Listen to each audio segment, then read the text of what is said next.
کچھ لوگ چونکہ عقیدہ منہج ان کے قریب نہیں گیا ہوتا،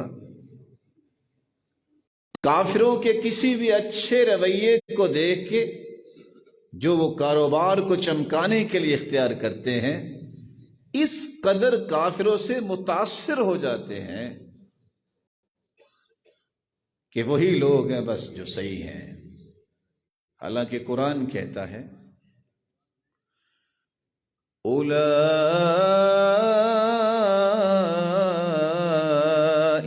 حبطت اعمالهم وفی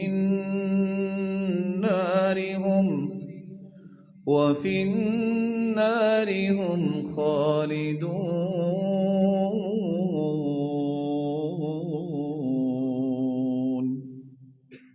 اس پہ کفر کی مور لگ گئی ہے اور اللہ نے انہیں کافر کہہ دیا ہے۔ جو مشرک ہیں یہ ہمیشہ ہمیشہ کے جہنمی ہیں۔ فلا نقیم لهم یوم القیامت وزنا۔ دوسری جگہ اللہ نے فرمایا ان کے اعمال کے لیے ترازو ہی نہیں لگائے جائیں گے، کیونکہ ان کا عمل کوئی اللہ کے ہاں قابل قبول ہے ہی نہیں۔ تولا تو تب جائے گا کوئی نیکیاں برائی ہوں، بغیر حساب و کتاب کے ان کو جہنم کا ایندھن ہی بنایا جائے گا۔ بھلا دنیا میں ایسا عقل مند بھی ہے جو اپنے آپ کو عقل مند بھی کہے، سمجھدار بھی کہے، اور وہ جہنم کے ایندھن پہ فخر کرے کہ میں ان جیسا بن جاؤں؟ کبھی دنیا میں اس طرح بھی کوئی بولا دیکھا ہے آپ نے کہ جہنمی پہ فخر کرے کہ میں بھی ان جیسا ہو جاؤں؟ اللہ عز و جلال دین دے، عقیدہ دے، منہج دے جو صحابہ کرام کو اللہ نے عطا کیا تھا۔ تو شرک ایک ایسا عمل ہے جس سے انسان کی ساری زندگی جو ہے وہ عقارت چلی جاتی ہے۔ بعض لوگوں کو ایک غلط فہمی ہو جاتی ہے، وہ صرف دنیا میں رکھ رکھاؤ بنانے کے لیے، حالانکہ خود مشرک نہیں ہوتے، لیکن شرک کے اڈوں کو پرموٹ کرنا، شرک کی باتوں کے بارے میں انہیں کوئی پریشانی نہ ہونا، شرکیہ اعمال میں شریک ہونا، یہ وہ اپنی وقتی مجبوری بنا لیتے ہیں۔ اور یہ وہ مجبوری ہے جس میں آج بہت سارے سمجھدار لوگ بھی پھنس جاتے ہیں، کسی طریقے سے میرا ووٹ بینک خراب نہ ہو۔ قبر میں کسی ووٹر نے نہیں جانا، قبر پہ جا کے چادر چڑھا رہے ہوں گے۔ اللہ عز و جلال کو گالی دینے والے لوگ جو عیسیٰ علیہ السلام کو بیٹا کہتے ہیں، رب کہتے ہیں، بلکہ نعوذ باللہ کہتے ہیں یہ حرام کی اولاد ہے، ان کے ساتھ کھڑے ہو کے ان کو مبارکباد بھی دے رہے ہوں گے، 25 دسمبر کو کرسمس ڈے منا رہے ہوں گے، اور ان کو یہ شرم اور حیا نہیں آئے گی کہ یہ اللہ عز و جلال کے لیے کتنی بڑی گالی ہے۔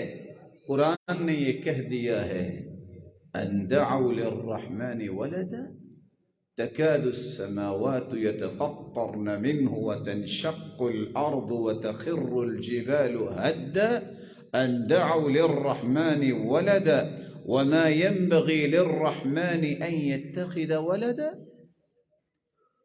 اتنی بڑی گالی ہے عیسیٰ علیہ السلام کو اللہ کا بیٹا کہنا کہ آسمان شک ہو جائے، زمین پھٹ جائے، پہاڑ ریزہ ریزہ ہو جائیں، یعنی قیامت بپا ہو جائے، یہ کہتے ہیں کہ اللہ کا بیٹا ہے۔ اور یہ انسان چند ٹکے کی عزت جو ذلت ہے، عزت نہیں ہے، اس کے لیے اللہ کی توحید کو بھی ذبح کرتا ہے اور اپنے دین کو بھی ذبح کرتا ہے، اور بیٹھا مبارکباد دے رہا ہے اور شرکت کر رہا ہے۔ ابو حفص عمر البلخی اس لیے کہا کرتے تھے کافر کی خوشی میں اگر کوئی انڈا لے کے جائے تو وہ بھی اتنا ہی کافر ہے جتنا کافر کافر ہے۔ انڈا تو 10 روپے کا ملتا ہے، جو 10,000 کی مٹھائی اور کیک لے کے جاتا ہے اس بیچارے کا بنے گا کہ اس قدر انسان کو ذلیل نہیں ہونا چاہیے دنیا کی شہرت میں اور طمع اور لالچ میں کہ انسان کا دین ہی ختم ہو جائے۔ رسول اللہ صلی اللہ علیہ وآلہ وسلم کے صحابی سیدنا عمر نے جب مصر فتح کیا، جابیہ پہنچے تو عیسائیوں نے کہا تھا کہ آپ نے فتح تو کر لیا، ہماری خواہش ہے کہ آپ ذرا گرجے میں آئیں تو ہم آپ کو چابی پیش کرتے ہیں۔ کہا جس گرجے کے اندر اللہ ذوالجلال کے بارے میں یہ جذبات ہیں کہ سیدنا عیسیٰ اللہ کا بیٹا ہے، میں وہاں قدم نہیں رکھوں گا۔ جس عمر اللہ نے جرت دی ہے کہ وہ یہاں تک آ گیا، تمہاری گردن پہ پاؤں رکھ کے میں چابی لوں گا، یہاں ہی تمہیں چابی دینی پڑے گی، میں گرجا نہیں جاؤں گا۔ ریاست مدینہ کے حالات کبھی پڑھنے کا موقع ملے تو یہ باتیں بھی پڑھ لیا، نہیں گئے، مجبور ہوئے، اور وہاں چابی لا کے قوت کا نام ہے، سنت کا نام ہے، صحیح ترین رائے کا نام ہے، اور گہری فہم کا نام ہے، جس سے لوگوں کو نصیحت ملے، اس کو حکمت کہتے ہیں۔ کافر کے سامنے لیٹ جانے کو حکمت کہنا یہ تو بہت بڑا ظلم ہے قرآن کی ان آیات کے ساتھ۔ دوسرا عمل جس سے ساری زندگی کے اعمال باطل ہو جاتے ہیں وہ ہے انسان کفر اختیار کرے، اللہ کا انکار کر دے، فرشتوں کا انکار کر دے۔ ملحدین آج ایتھیسٹ جو ہیں کہتے ہیں ہم نہیں مانتے نعوذ باللہ اللہ ہے کہ نہیں ہے، وہ دانشگاہیں جن کو کالجز اور یونیورسٹیز کہا جاتا ہے، اللہ تعالیٰ حفاظت فرمائے، آج یہ اپنی شناخت کھو بیٹھے، اور خوف کھانا چاہیے جو وہاں پڑھانے والے ہیں کہ جن کی اولادیں شاگرد اولاد ہی ہوتی ہے، جن کی اولادیں یہ کہنا شروع کر دیں کہ میں نہیں جانتا نعوذ باللہ کسی رب کو، میں خود ڈیسیژنز لیتا ہوں، میں خود سوچتا ہوں، میں خود فیصلے کرتا ہوں، میں رب کو مانتا ہی نہیں۔ جو اللہ کی ذات کا انکار کر دے، جو فرشتوں کا انکار کر دے، جو اللہ کی کتابوں کا انکار کر دے، جو اللہ کے پیغمبروں کا انکار کر دے، جو آخرت کے دن کا انکار کر دے، جو تقدیر کو جھٹلا دے، یہ 6 چیزیں ہیں، ان میں سے کسی ایک کو جھٹلانے والے کی پوری زندگی سیاہ ہو جاتی ہے۔ وَمَن يَكْفُرْ الْإِيمَانِ فَقَدْ حَبِطَ عَمَلُهُ وَهُوَ فِي الْآخِرَةِ مِنَ الْخَاسِرِينَ۔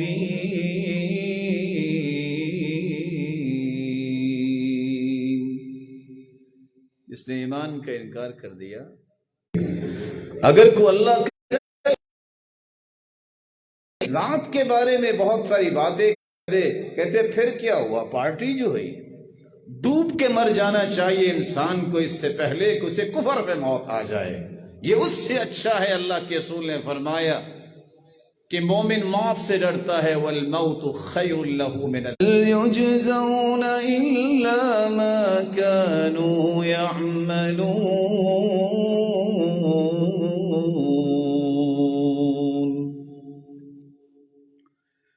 الذين ضل سعيهم في الحياة الدنيا وهم يحسبون أنهم يحسنون صنعا۔ یہ اچھا کام ہے جو ہم کر رہے ہیں، لیکن قرآن کہتا ہے کہ یہ اچھائی ان کی مرضی کے مطابق نہیں، اچھائی اسی کو کہتے ہیں جس کو اللہ نے اچھا کہہ دیا، جس کو شریعت نے اچھا کہہ دیا۔ یہ جو اچھائی کے نام سے برائیاں کرتے ہیں، ان کو اللہ سے ڈر جانا چاہیے۔ اور ساتھ ہی اللہ ذوالجلال نے فرما دیا کہ یہ تو اچھائی سمجھ کے کرتے ہیں، اولئک الذین کفروا بآیات ربہم، یہ اللہ کی آیتوں اور اللہ کے ساتھ انکار کرنے والے ہیں اور ملاقات سے انکار کرنے والے ہیں، فحبطت اعمالہم، ان کے اعمال ضائع۔ چوتھا عمل جس سے انسان کے زندگی کے سارے عمل ضائع ہو جاتے ہیں، انبیاء اور رسل کو قتل کرنے والے، یہ قاتل یہودی، یہ انبیاء کے قاتل ہیں، یہ غدار ہیں۔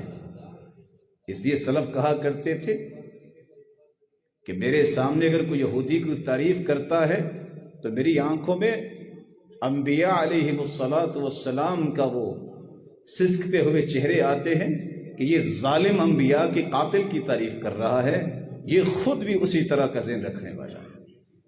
اس لیے یہودی کی تعریف مومن کرے، کسی عیسائی کی تعریف مومن کرے، اور کرتا وہی ہے جس کا ایک اصول بتایا ہے، انتہا درجے کا گرا ہوا دنیا دار کمینہ انسان جس کے دل میں صرف مال کی ہوس ہے، تو وہ اس لیے ان کی تعریف کرتا، ان کے پاس مال بہت ہے، ان کے پاس یہ چیز بہت ہے۔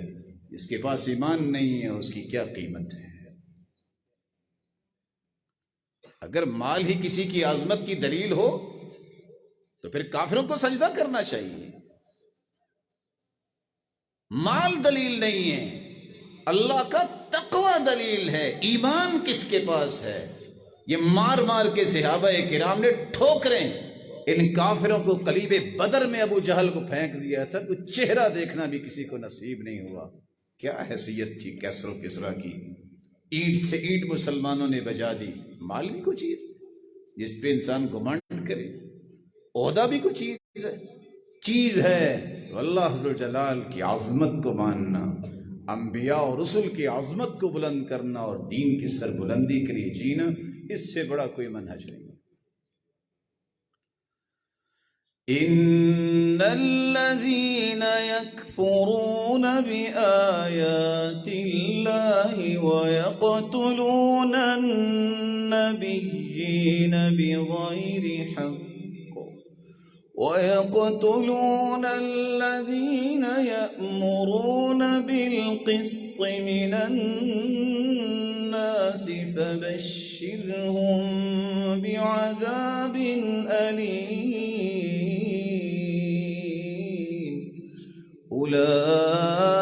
أولئك الذين حبطت أعمالهم في الدنيا والآخرة وما لهم من ناصرين۔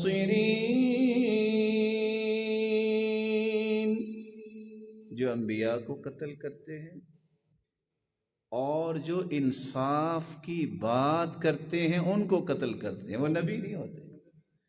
لیکن عدل و انصاف کی گفتگو کرنے والے کی شان دیکھیے کہ جہاں انبیاء کے قتل کا تذکرہ کیا، ساتھ ہی فرمایا عدل و انصاف پر مبنی معاشرے کو چلانے والے جو ہیں ان کو جو قتل کرتے ہیں ان کی بھی زندگی کے اعمال ضائع ہو جاتے ہیں۔ اس لیے حق کہنے کے لیے کوئی تیار ہی نہیں ہوتا، جبکہ حق اور عدل و انصاف کی گفتگو کرنے والا جو ہے یہ اللہ ذوالجلال نے اپنی گواہی کے ساتھ فرشتوں کی گواہی اور صرف ان علماء کی گواہی اپنی گواہی کے ساتھ ملائی ہے جو صرف عدل و انصاف کی بات کرتی ہے، جو چیں چیں اور ریریں کرتے رہیں لوگوں کے سامنے، علم بھی پڑا ہے، لوگوں کے گھٹنوں میں اپنی گردنیں رکھے بیٹھے ہوں، ان کی قدر اسلام کے اندر نہیں ہے۔ چودراہٹ الگ ہے۔ نبی کے پاس دو ہی طریقے تھے اسلام کو بلند کرنے کے، یا ابو جہل کی طرح چودھری بن کے، یا اللہ کے سامنے سجدہ ریز ہو کے رب کو منوا کے۔ تو اللہ کے رسول نے چودھری بن کے تو نہیں یہ کام کیا، اللہ کے رسول نے سجدے میں جا کے کام کیا۔ رسول اللہ صلی اللہ علیہ وآلہ وسلم نے ایک پانچواں کام بھی بتایا ہے جس سے انسان کے اعمال ضائع ہو جاتے ہیں۔ وہ عمل کون سا ہے جو آج دنیا میں بڑا ہی معروف ہے؟ چھوٹی سی بات دیکھی، نہیں دین پڑھا، نہیں پتا کہ اسلام کے اصول کیا ہے، کہیں گے یہ جہنمی ہے۔ زندگی میں کسی کو جہنمی کا فتویٰ نہ دے، یہ کافر ہے، یہ فتویٰ نہ دے، اس کے تو اعمال ضائع ہو گئے۔ ایک ہے اللہ نے کہا، اس کے رسول نے کہا، وہ تو اللہ ہے، انہوں نے کہہ دیا کہ اس کے اعمال ضائع ہوں گے۔ اس کے میں کون ہوں، آپ کون ہیں؟ خود سے اس طرح کا فتویٰ لگا دینا کہ اس نے تو جنت میں جانا ہی نہیں ہے، اور بعض ایسے بدبخت ہوتے ہیں یہ کہتے ہوئے شرماتے نہیں ہیں فلاں جنت میں چلا گیا نا تو میں تو 1 فٹ پہلے جاؤں گا، دیکھ لینا یہ جہنمی جل رہا ہوگا اور میں جنت میں ہوں گا۔ لا حول ولا قوت الا باللہ۔ زندگی میں ایسے لفظ نہ بولیں، کسی کو کافر نہ کہیں، کسی کو جہنمی نہ کہیں، کسی کو مرتد نہ کہیں، جب تک قرآن و سنت کی دلیل نہیں ہے۔ ایک شخص نے کہا کہ اللہ کی قسم فلاں کو تو اللہ نے معاف ہی نہیں کرنا۔ صحیح مسلم کی روایت ہے، اللہ نے اسے موت دی اور ساتھ غصے میں آئے فرمایا اس کے اس فتوے کی وجہ سے اس کی زندگی کے سارے اعمال میں نے ضائع کر دیے۔ کس وجہ سے؟ قسم میری اٹھا رہا ہے اور بات اپنی کہہ رہا ہے۔ جھوٹی قسم بہت بڑی سزا ہے، اس لیے اللہ کے رسول نے فرمایا تھا تدع الدیار بلاقع، جو شخص جھوٹی قسم اٹھاتا ہے اس کا گھر اور اس کی زندگی برباد ہو جاتی ہے۔ ایک چھٹا عمل بھی ہے جس سے انسانی زندگی کے اعمال ضائع ہو جاتے ہیں۔ کتاب و سنت میرا اور ایک مسلمان کا منہج ہے۔ ترکت فیکم امرین لن تضلوا ما تمسکتم بہما کتاب اللہ و سنت رسولی، لوگوں میں 2 چیزیں چھوڑ کے جا رہا ہوں، ایک اللہ کا قرآن ہے اور ایک اس کے رسول کی سنت ہے، جب تک اس کو مضبوطی سے تھامے رکھو گے گمراہ نہیں ہوگے۔ دوسری روایت میں آتا ہے لن تضلوا ابدا، تم پوری زندگی گمراہ نہیں ہو سکتے۔ تیسری روایت میں آتا ہے ولن يرد ولن يتفرقا حتى يرد علی الحوض، جو قرآن و سنت کو منہج، منہاج، مشن، دستور بنا کے چلتا ہے، یہ بھی اور قرآن و سنت بھی حوض کوثر پہ آئیں گے، میں ان کے انتظار کروں۔ لیکن جو قرآن و سنت کو پسند نہیں کرتا، اللہ تعالیٰ فرماتے ہیں وَالَّذِينَ كَفَرُوا فَتَعْسًا لَهُمْ وَأَضَلَّ أَعْمَالَهُمْ ذَلِكَ بِأَنَّهُمْ كَرِهُوا مَا أَنزَلَ اللَّهُ فَأَحْبَطَ أَعْمَالَهُمْ، جنہوں نے وحی کو ناپسند کیا۔ وحی کیا ہے؟ قرآن، جو اللہ نے اتارا ہے، اس کے بارے میں ناپسندیدگی کا اظہار کیا۔ قرآن کے بارے میں جبریل جہاں قرآن لے کے آتے تھے، حدیث بھی لے کے آتے تھے۔ جس نے قرآن و حدیث کو ناپسند کیا، اس کو ناپسندیدگی ٹھہرائی اس کے سامنے، اللہ فرماتے ہیں وَأَحْبَطَ أَعْمَالَهُمْ، اس کی زندگی کے اعمال ضائع۔ وہ ساری زندگی ٹکرے مارتا رہے، سجدے کرتا رہے، جس نے محمد مصطفیٰ کی اداؤں کو پسند نہیں کرنا، جس نے قرآن کی تعلیم کو عالمی تعلیمات نہیں سمجھنا، اس کی عبادت کی کیا قدر و قیمت ہے؟ کیا گرجوں میں لوگ آج عبادت نہیں کرتے؟ کیا باقی جو ہیں مجوسی وہ عبادت نہیں کرتے؟ ان کی عادت لکھی جاتی ہے۔ آپ یہ سرحد پار دیکھیں، پاؤں جتنے بال ہوتے ہیں سکھوں کے، اور کیا عبادت کرتے ہیں؟ ساری ساری رات کھڑے رہتے ہیں۔ لیکن اسلام کیا کہتا ہے کہ یہ عبادت عادت ہے۔ یہ مومن کے لیے شان ہے کہ مومن 24 گھنٹے اگر اللہ اور اس کے رسول کی روشنی، احکامات کی روشنی میں گزارے تو اس کا سونا بھی عبادت ہے، اس کا کاروبار بھی عبادت ہے، اس کا کھانا پینا بھی عبادت ہے۔ صحابی لیٹے ہوئے ہیں، دوسرے نے آ کے اٹھایا، کیا کر رہے ہو؟ کہتے ہیں ارجو من نومتی ما ارجو من قومتی، اٹھ کے بھی تو عبادت کرنی ہے، سویا اس لیے ہوں کہ ذرا طاقت ملے تو اٹھ کے عبادت کروں گا، تو یہ سونا بھی میری عبادت ہے۔ کہا یہ کیا کہہ رہے ہو؟ کہا اللہ کے رسول نے سکھائے ایسے۔ 7واں عمل، ڈھٹائی کے ساتھ سمجھتے ہوئے اللہ اور اس کے رسول کی نافرمانی جان بوجھ سے کرنا۔ ایک ہے کسی کو پتہ ہی نہیں ہے، چلو اس کو سمجھایا جا سکتا۔ ایک شخص کو پتہ ہے یہ قرآن کی آیت ہے، یہ حدیث ہے، کہتا ہے میں نہیں مانتا، کیا کر لو گے میرا؟ قرآن کی بات بھی سن لے وہ، یا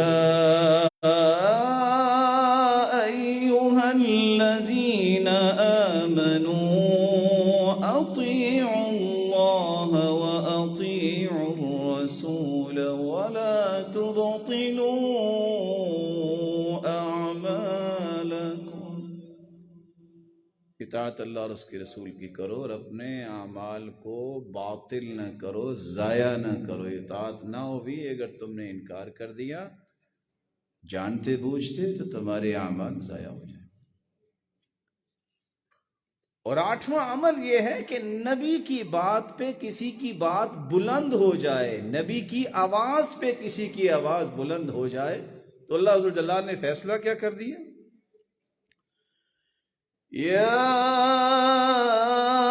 ایھا الذین آمنوا لا ترفعوا اصواتکم فوق صوت النبی ولا تجهروا له بالقول كجهر بعضكم لبعض أن تحبط أعمالكم وأنتم لا تشعرون۔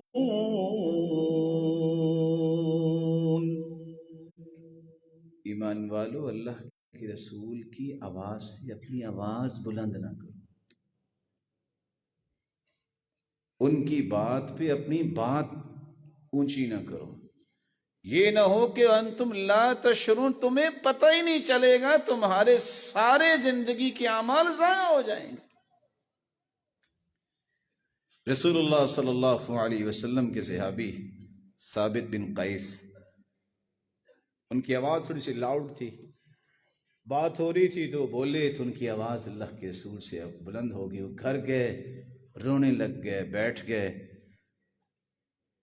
صحابی آ کے کہتے ہیں اللہ کے رسول وہ تو روئی جا رہے ہیں، کہ اس کا مطلب ہے میرے تو اعمال ضائع ہو گئے۔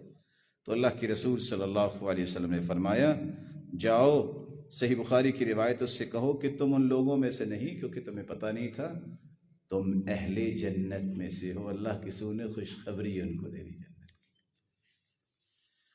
اس آیت کے اترنے کے بعد سیدنا ابو بکر صدیق رضی اللہ تعالیٰ عنہ اللہ کے رسول سے اس طرح بات کرتے جیسے کوئی راز و نیاز کی بات کرے، بڑے آہستہ، کہ کہیں میری آواز بلند نہ ہو جائے۔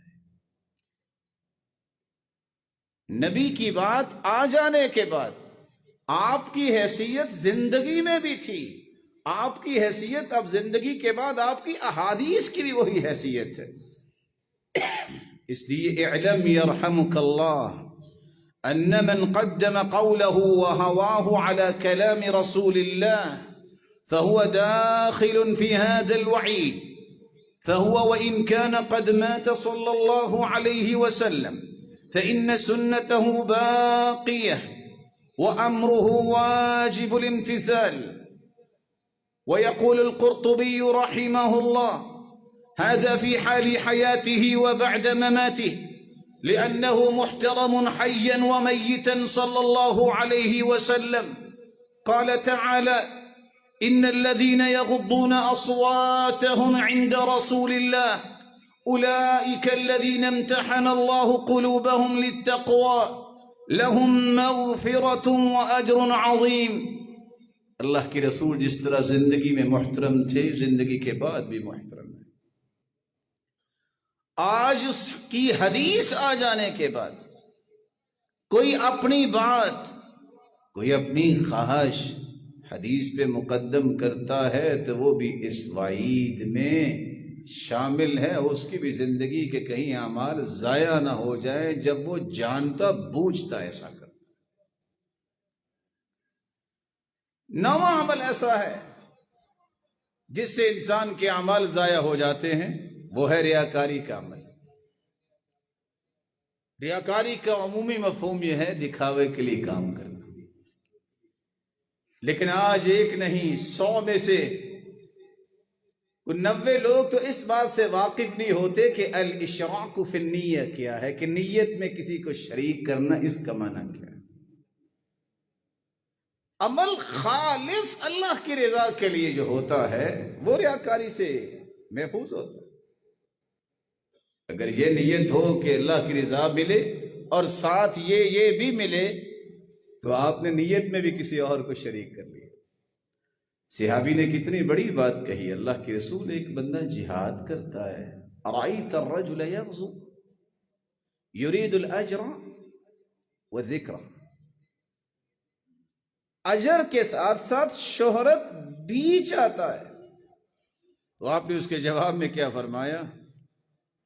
لا شیء لہ، شیء نکرہ ہے، نہیں کہ سیاق میں آیا ہے والنکرۃ تدل علی العموم، تم کہتے ہو نا اسے کچھ ملے گا، اسے کچھ بھی نصیب نہیں ہوگا۔ اسی بات کو اللہ تعالیٰ نے قرآن مجید میں فرمایا، من كان يريد الحياة الدنيا وزينتها نوفي إليهم أعمالهم فيها وهم فيها لا يبخسون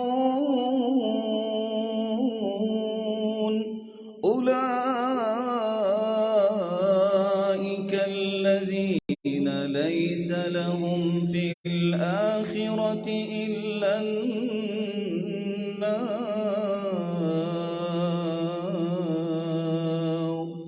وحبط ما صنعوا فيها وباطل ما كانوا يعملون۔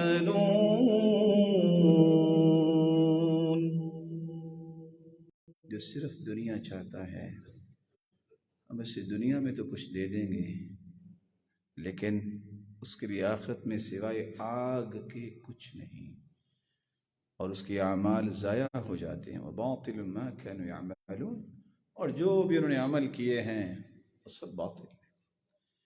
اس لیے اللہ کی رضا میں کسی کو شریک نہ کریں، صرف اس لیے عمل ہو میرا رب راضی ہو جائے۔ اور یاد رکھنا، جب رب راضی ہو جائے نا تو راضی کرتا بہت پیارا ہے، یہ اللہ پہ چھوڑ دیجئے، وہ آپ کو ایسا راضی کرے گا کہ آپ نے ایسا سوچا بھی نہیں ہوگا کہ اللہ نے مجھے کیا کچھ دے دیا، لیکن اس کے لیے ایک کام کرنا ہوگا، صرف اللہ کے رضا کام کریں۔ ایک 10واں عمل جس سے انسان کی زندگی کے اعمال ضائع ہو جاتے ہیں، جب انسان اللہ عز و جلال کی ناراضگی کے کام کرتا ہے، جن چیزوں سے اللہ عز و جلال نے منع کر دیا ہے، ان میں سے ایک یہ ہے کہ وہ لوگوں پر ظلم کرتا ہے۔ ایک ظلم ہے شرک، سب سے بڑا ظلم۔ ایک وہ ظلم ہے لوگوں کے مال ہتھیانا، لوگوں کی جانوں پر ظلم کرنا، اور ظلم کی ایک شکل جاہلیت کے اندر بھی تھی کہ عورتوں پر ظلم اس طرح ہوتا تھا، اس کو بازار اور منڈی میں عام ساز و سامان اور بھیڑ بکری کی طرح بیچا جاتا، اسے وراثت سے محروم کیا جاتا۔ یہ ظلم آج بھی موجود ہے، اور اللہ عز و جلال نے 2 آیتیں اتاری ہیں جہاں وراثت کا قانون اتارا ہے۔ تلک حدود اللہ، یہ ہیں اللہ کی حدیں، جس نے ان کی حفاظت کی جنت میں جائے گا، جس نے ان کو پامال کیا جہنم میں جائے گا۔ انٹرنیشنل مسکین دنیا میں بہت زیادہ ہیں، منتیں کر رہے ہوں گے کہ بہن معاف کر دے، بیٹی کو کہہ رہا ہوگا باپ، بیٹی میرے بیٹے کو تو معاف کر دے، کسی کی جرت نہیں ہے کہ کوئی معاف کر دے۔ یہ شریعت نے حق دیا ہے، یہ اللہ نے فیصلے کر دیے ہیں، کوئی اس میں اپنی مرضی نہیں چلا سکتا۔ وراثت تقسیم ہو، بعد میں کسی کی ضرورت ہے تو خیر خواہی کیسے بھی کی جا سکتی ہے۔ ظلم یہ اللہ عز و جلال کو پسند نہیں، اس لیے اللہ عز و جلال نے فرمایا،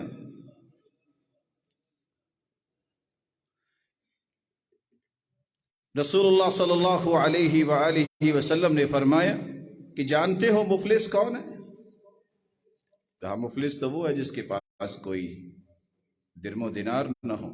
کہا نہیں، نمازی، روزے دار، صدقہ کرنے والا، لیکن کسی پہ اس نے جھوٹا بہتان لگایا ہوگا، کسی کو ہاتھ سے مارا ہوگا، کسی کا خون کیا ہوگا، کسی کا مال چھینا ہوگا، قیامت کو جب آئے گا نمازی، روزے دار، صدقہ کرنے والا، تو نیکیاں دی جائیں گی ان کو جن پہ ظلم کیا ہے۔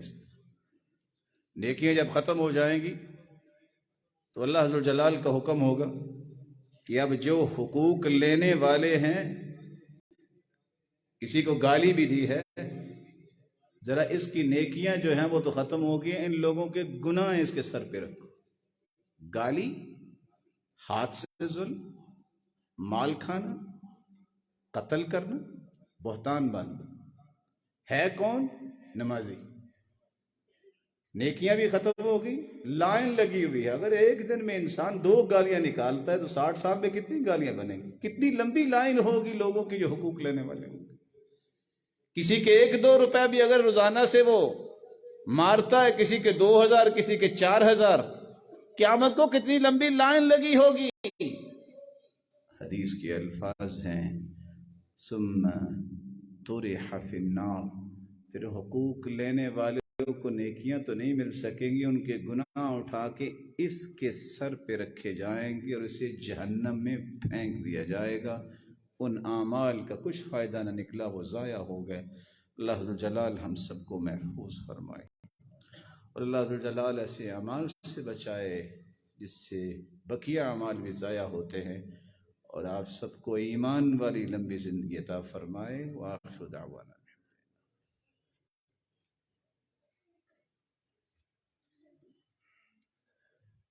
الحمد لله على إحسانه والشكر له على توفيقه وامتنانه، أما بعد فأعوذ بالله من الشيطان فإنه عدو للإنسان۔ 11واں عمل جس سے انسان کے اعمال ضائع ہو جاتے ہیں۔ صحیح بخاری کی روایت ہے، جنگ ہو رہی تھی، ایک بندہ اچھل اچھل کے لڑ رہا تھا۔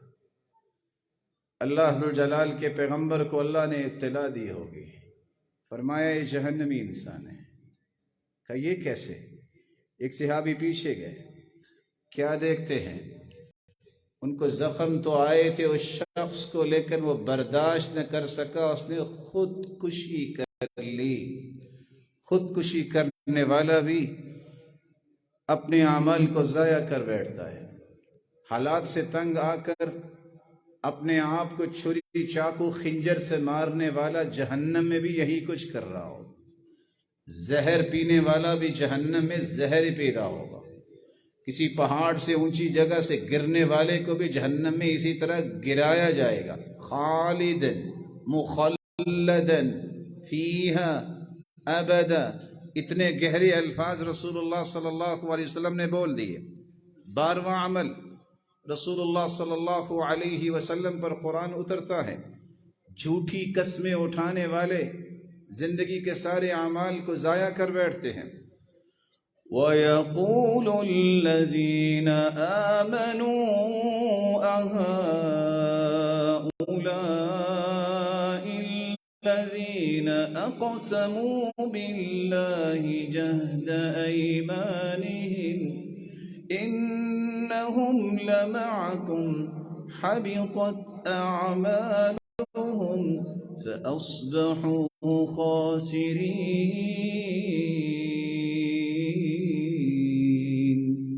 جھوٹی قسم کھانے والا شخص یہ بہت بڑے گناہ کا مرتکب ہوتا ہے، اور آج ایک نہیں، ہزاروں جھوٹے ایفیڈیوٹ معاشرے کے اندر لکھے جاتے ہیں، اور دل میں پتہ ہوتا ہے کہ میں غلط کہہ رہا ہوں، لیکن اپنے آپ کو، پارٹی کو، خاندان کو بچانے کے لیے جھوٹے ایفیڈیوٹ، قرآن کی آیت اور حدیث کے الفاظ تدع الدیار بلاقع، خاندان برباد ہو جاتا ہے۔ رسول اکرم صلی اللہ علیہ وسلم نے فرمایا تھا، میرے صحابہ اگر میں بھی فیصلہ کر دوں کسی کا حق نہیں ہے، دلائل کی روشنی میں محمد مصطفیٰ بھی فیصلہ کر دیں تو پھر بھی وہ جہنم کا ٹکڑا ہے۔ جو دونوں سامنے آئے بیٹھے تھے فیصلہ لینے کے لیے، ایک ادھر چل پڑا، ایک ادھر چل پڑا، کہا رکو تو صحیح، کہا نہیں، اللہ کے رسول مجھے نہیں چاہیے، اللہ کے رسول مجھے نہیں چاہیے۔ زمین خریدنے والے نے خریدی، زمین کے اندر سے سونے کا گھڑا نکلا، رک گیا، مالک کو پیش کیا، کہا میں نہیں لوں گا، لڑائی ہو گئی، بھلا کس بات کی؟ صحیح بخاری کی روایت ایک کہتا ہے تیرا گھڑا ہے، تیرے باپ دادا نے دبایا ہوگا خزانہ، دوسرا کہتا ہے تیرا گھڑا ہے کیونکہ تو نے اس زمین کے مجھے پیسے دے دیے ہیں۔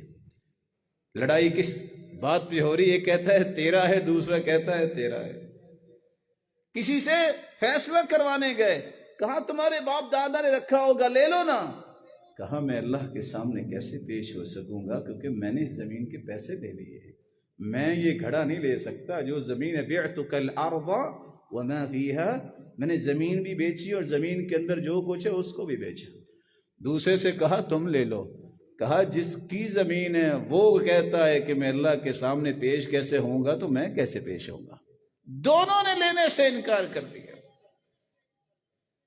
رسول اللہ صلی اللہ علیہ وآلہ وسلم کے دین کو سمجھنے والوں کے سامنے یہ مال، یہ مٹی ہے، اس کی کوئی حیثیت نہیں ہے، ان کے سامنے جنت ہے جو سب سے بڑی مہنگی چیز ہے، اللہ اس میں جمع فرمائے۔ رسول اللہ صلی اللہ علیہ وسلم نے فرمایا زندگی کے اعمال ضائع ہونے کا ایک اور طریقہ بھی ہے، جلوت اور خلوت میں فرق آ جائے۔ جلوت میں انسان خوف کھاتا ہے، جب اکیلا ہوتا ہے تو پھر اللہ کی حدوں کو پامال کرتا ہے۔ لَأَعْلَمَنَّ أَقْوَامًا مِّنْ أُمَّتِي يَأْتُونَ يَوْمَ الْقِيَامَةِ بِحَسَنَاتٍ أَمْثَالِ جِبَالٍ تِهَامَةٍ بَيْضَاء، کتنے لوگوں کو میں جانتا ہوں قیامت کو پہاڑوں جتنی نیکیاں لے کے آئیں گے، پہاڑوں جتنی، جبال تہامہ، سفید پہاڑ جو تہامہ کے پہاڑ ہیں، اتنی نیکیاں ہوں گی۔ فَيَجْعَلُهَا اللَّهُ هَبَاءً مَنْثُورًا، اللہ دھول بنا کے اڑا دیں گے۔ صوبان سوال کرتے ہیں یا رسول اللہ صلی اللہ علیہ وسلم صفهم لنا جلهم لنا الا نكون منهم ونحن لا نعلم، بتائیے وہ کون سے لوگ ہیں جن کے پہاڑوں جیسے اعمال دھول بنا کے اڑا دیے جائیں گے، ہم بچ سکیں، ہمیں پتہ ہی نہ چلے کہیں ہم بھی ان لوگوں کی صف میں نہ چلے جائیں۔ فرمایا اما انہم من اخوانکم ومن جلدتکم ویأخذون من اللیل کما تأخذون ولکنہم اقوام اذا خلوا بمحارم اللہ انتہکوها، سنو وہ تم میں سے ہوں گے، نمازیں بھی پڑھتے ہوں گے بلکہ تہجد گزار، لیکن جب اللہ ذوالجلال کے ساتھ الگ ہوں گے، کوئی نہیں دیکھ رہا ہوگا تو حدوں کو پامال کرنے میں کوئی شرم محسوس نہیں کریں گے۔ اس حدیث کی روشنی میں پیغام ہے جوانوں کو بھی، بوڑھوں کو بھی، والدین کو بھی، بچوں کو بھی، اللہ سے ڈرتے ہوئے، اپنے اعمال کی حفاظت کرتے ہوئے اپنی اولادوں کا خیال کیجئے، سب سے پہلے اپنا خیال کیجئے۔ یہ فیس بک، یہ گوگل، یہ یوٹیوب نہ جانے ایسے ایسے گناہوں کے راستے کھولتے ہیں، رک جائیے اس سے پہلے کہ قیامت کو بالکل اعمال کا نامہ اعمال صاف نظر آئے، کیونکہ اس وقت کوئی نہیں دیکھ رہا لیکن اللہ ذوالجلال دیکھ رہا ہے۔ اپنی راتوں کو، خلوتوں کو پاکیزہ بنائیے۔ ربانی ہوتا ہی وہ ہے جس کا ظاہر و باطن ایک جیسا ہو، اور اللہ کے ہاں مربع مزکا وہی ہوتا ہے جس کا باطن ظاہر سے بھی اچھا ہوتا ہے۔ اللہم اجعلنا من هؤلاء البررہ الصالحین الاتقیاء فی الخلوة والجلوہ، ایسے لوگوں کی صف میں اللہ ہمیں شامل فرما دے جن کی خلوت و جلوت پاکیزہ ہے۔ رسول اللہ صلی اللہ علیہ وسلم نے فرمایا جھوٹ بولنے والا شخص بھی اگر وہ روزہ رکھ کے جھوٹ بولتا ہے تو ایسا انسان ہے من لم يدع قول الزور والعمل به فليس لله حاجة في ان يدع طعامه وشرابه، جو جھوٹ بولتا ہے روزہ رکھ کے بھی اللہ کو اس کی پرواہ ہی نہیں، وہ کھانا پینا کیوں چھوڑ رہا ہے؟ جب اس نے جھوٹے اعمال نہیں چھوڑنے، غلط کاری نہیں چھوڑنی، جھوٹ نہیں چھوڑنا، تو کھانا پینا چھوڑنے کی اس کو کیا ضرورت ہے؟ رب صائم لیس له من صیامه الا الجوع ورب قائم لیس له من قیامه الا السہر، کتنے روزے دار صرف بھوک ہی برداشت کرتے ہیں، ملتا انہیں کچھ نہیں. کتنے تہجد گزار تہجد ہی پڑھتے ہیں لیکن ان کو صرف جاگنا ہی ملتا ہے، اجر سے محروم ہوتے ہیں. یا سنت کے مطابق عبادت نہیں، یا یہ ہے کہ اس طرح کے گناہوں میں مبتلا ہو کے معافی نہیں مانگتے. رسول اللہ صلی اللہ علیہ وسلم نے فرمایا، ایک عورت کے بارے میں جب سنا کہ یہ عورت ہے تو تہجد پڑھتی ہے، تو نوافل پڑھنے کے ساتھ روزے بھی رکھتی، غیر انہا تؤذی جیرانہا بلسانہا، لیکن اپنی زبان سے پڑوسیوں کو تکلیف دیتی ہے، قال ہی فی النار، تو فرمایا یہ عورت جہنم میں جائے گی.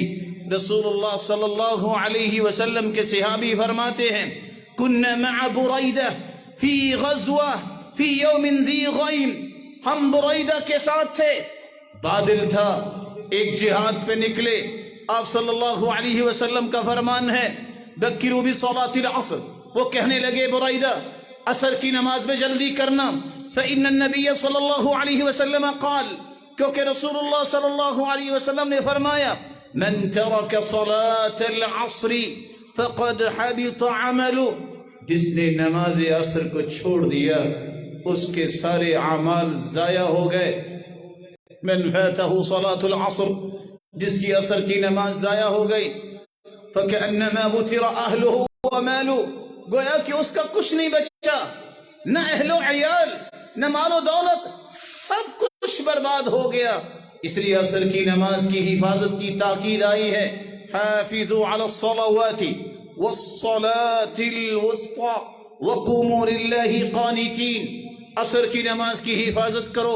اور آپ صلی اللہ علیہ وسلم نے فرمایا، من صلی البردین دخل الجنہ، جو فجر اور عصر کی نماز باجماعت پڑھ لیتا ہے کتنا خوش نصیب ہے. فرشتوں کی ڈیوٹیاں اس وقت چینج ہوتی ہیں، فرشتے اپنے رب کے پاس جاتے ہیں، اللہ پوچھتے ہیں کہاں سے آئے ہو، فرشتے جواب دیتے ہیں من عند عباد لک فی الارض، زمین سے آئے ہیں تیرے بندوں کے پاس.